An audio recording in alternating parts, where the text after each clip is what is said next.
ભાવનગર નીલમબાગ પેલેસમાં સ્ટાફને જાનથી મારી નાખવાની ધમકી આપવાની પોલીસ ફરિયાદ નોંધાવવા પામી। ભાવનગરની નીલમબાગ પેલેસ હોટલમાં ફોન કરી પોતાની ઓળખ મિસ્ટર રાજા તરીકે આપી પટોળી ફેમિલી માટે 1 માસ માટે હોટલ બુક કરવાની વાત કરી હોટલના સ્ટાફ સાથે ગેરવર્તન કરી ધાક ધમકી આપતા હોટલના સિક્યુરિટી એડવાઇઝરે નીલમબાગ પોલીસ મથકમાં ગુનો દાખલ કરાયો હતો।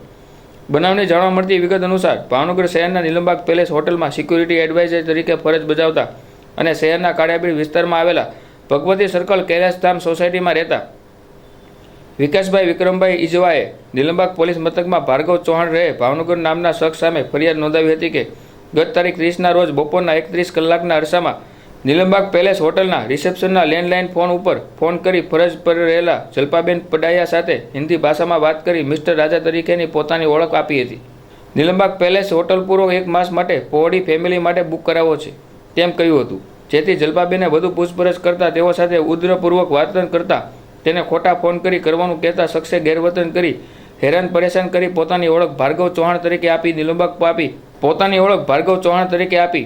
નીલમબાગ આપી જાનથી મારી નાખવાની ધમકી આપી હતી। ઉક્ત ફરિયાદ અનુસંધાને નીલમબાગ પોલીસે BNS એક્ટ 351(4) મુજબનો ગુનો દાખલ કરી ધોરણસરની કાર્યવાહી હાથ ધરી હતી।